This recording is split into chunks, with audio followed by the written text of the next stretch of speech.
Houston, we have a problem.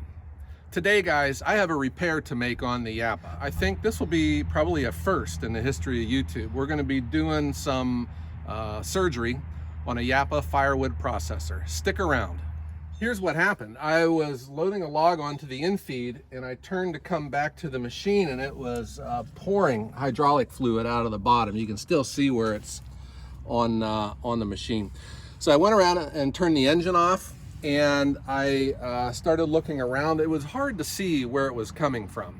So I removed the panel, and I'll show you exactly what I did, and I found that we blew a hydraulic hose. First thing I want to do though, I'm going to show you where the problem is. I have to remove this front guard, and that will expose a lot of the hydraulic valves and hoses, and I'll show you where the leak is. First thing, I got to remove the knobs from the control panel so everything can lift up from it.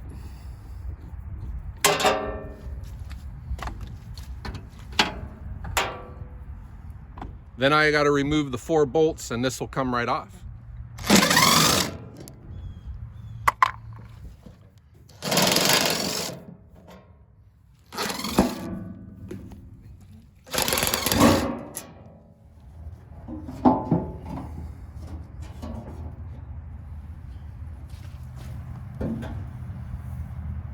So here is some of the controls, guys. This is the main control.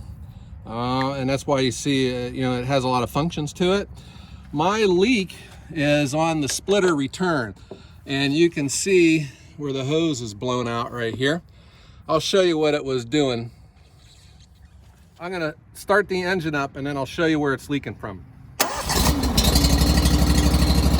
gonna close the hood and you're gonna start seeing the fluid coming out.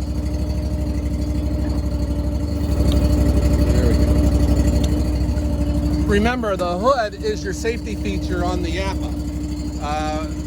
When you lift the hood on this, it shuts off all the hydraulics, so there's no fluid running through the hoses when the hood's up. Next thing I got to do is I got to lift this table because all of the hoses run up underneath it.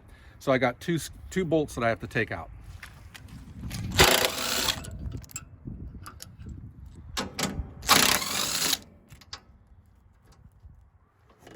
I think there might be a perception from the outside looking in that these are pretty light machines because a lot of the sheet metal on it, but it is not. It is heavy, and you'll see it when I try to lift this table. It weighs a ton. It has a pin on the side that goes in to keep it up in the air. Otherwise, this would be a guillotine coming down.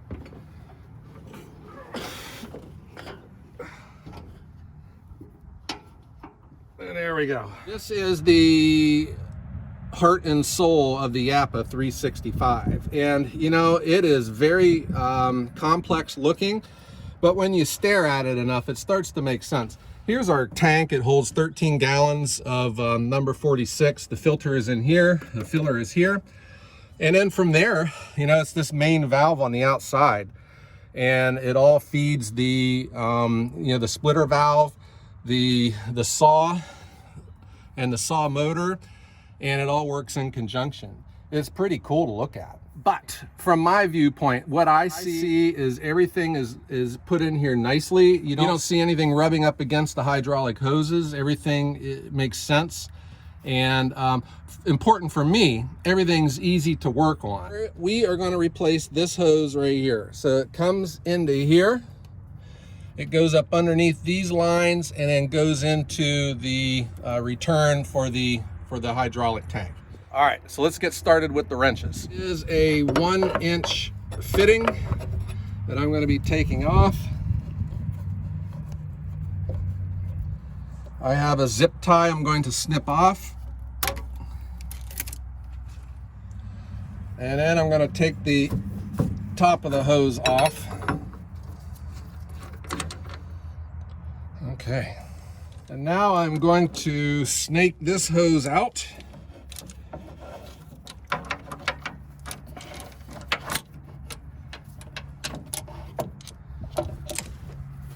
Here's our old hose. Here's where the break was. Here's our new line. I'm going to run it in. I'm going to try and protect the end of the hose with a paper towel so that we don't get any debris in it.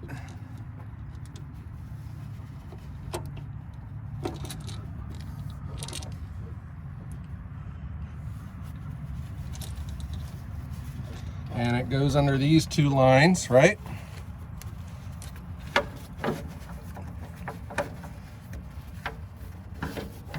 And there we go.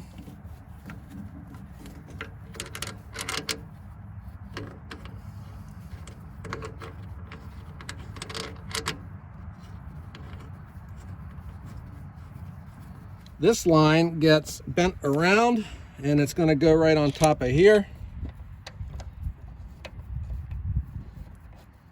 I'm going to snug this line down, and then we'll snug this line down. And they also sent me a zip tie, which is going to zip tie this line to this fitting, and that'll keep it from moving around. We obviously lost some fluid, so now I got to add some number 46. The filler on this machine is in a tight spot, and this would be ideal for a hand pump for this stuff, which I don't have. So I got my 1968 transmission funnel, and now we got to add our 46. This is probably going to be the most difficult part of this entire job, and I'm going to try not to spill this all over everything. All right, so we have the hydraulic fluid full, and now we're going to shut the hood and we're going to test our work. All right, we're closing the hood. As I said, guys, these are built heavy, and this thing weighs a lot, and it's, oh, there we go. And now we'll run the bolts back in.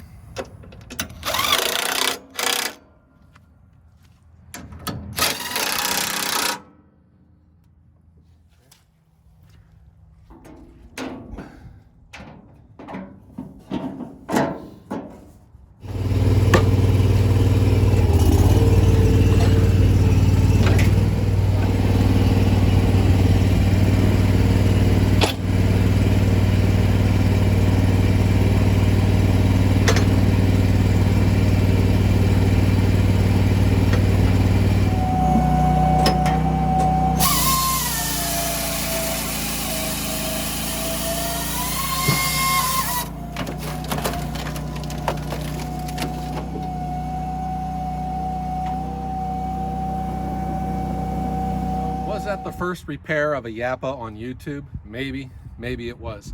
Here's my thought on the whole thing, guys. This is a mass-produced machine, and machines break parts. There's no surprises there. We're creeping up on about 100 hours with this, and it has been a flawless machine up until this blown hose. The fact that it blew a hose, you know, it happens, and it's not, in the grand scheme of things, a big deal. You just get the part, the new part, and you put it on. Here is my whole thought, though, of this entire thing. When you buy a Firewood processor, I'm going to be honest here, it's a little scary, because it's not like it is a tractor or a Bobcat, you know, where it can do multiple jobs.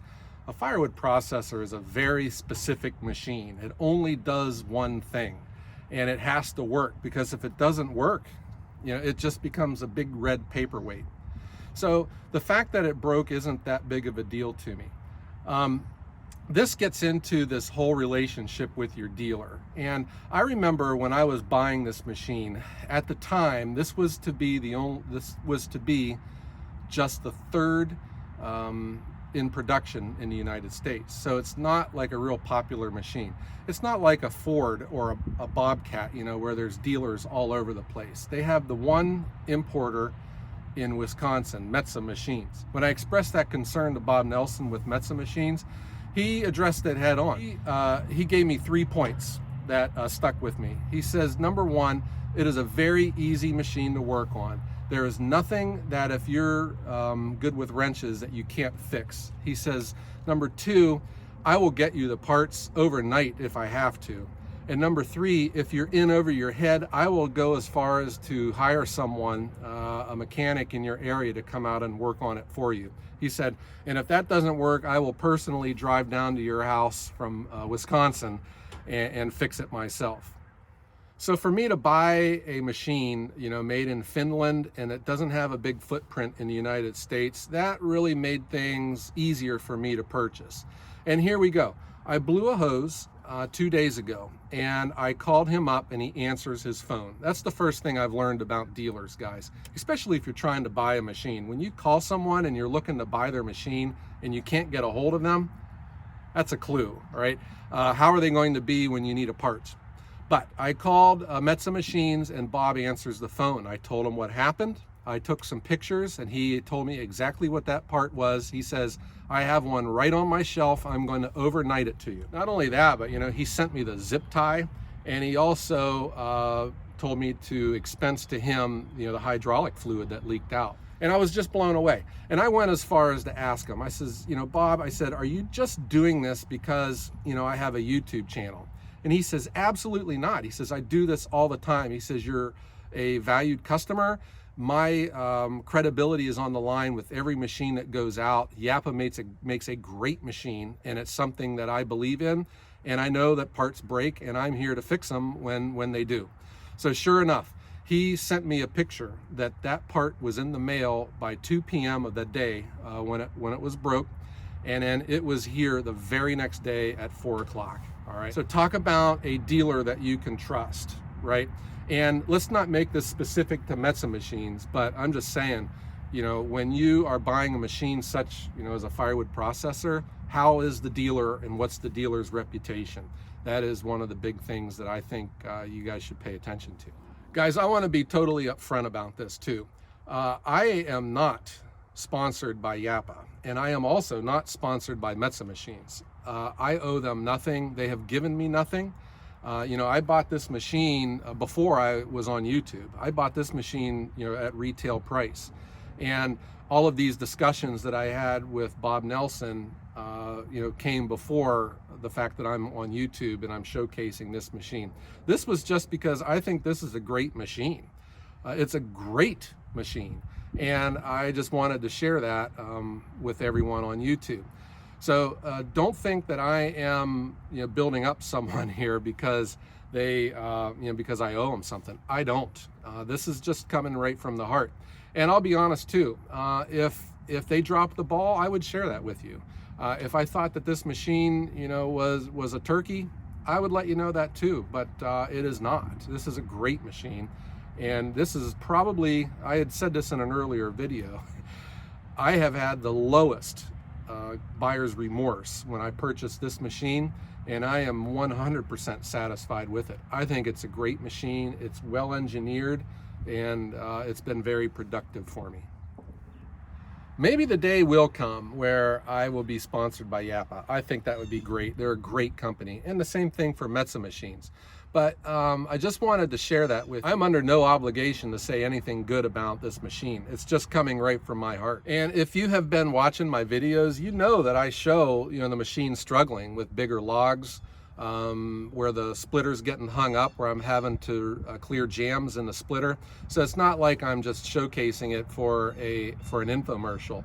I just show the way the machine runs, and I show how it runs for me, and how it makes the firewood that I try to market in my area. The bottom line is, it's a mass-produced machine, and it blew a hydraulic line, and I called the dealer. I had it in my hands the very next day, and repairing it was easy. I just thought I would take a chance to show you a different look of this machine and show you how the internals are, and maybe you find all this interesting. I want to thank everyone for watching the video. I hope that you found this interesting, seeing this machine from a different perspective. I want to thank everyone for watching our videos, and if you haven't done so, please give me a thumbs up. If you haven't subscribed to the channel, please do so. We post videos every Wednesday and Sunday. I'm going to put a link down below to Japa. Don't forget, we have a link to our online store in the description below, where you can check out our cool merchandise. Everything that we sell, all the proceeds go to my daughter to pay for her college expenses. I hope that everyone has a great day.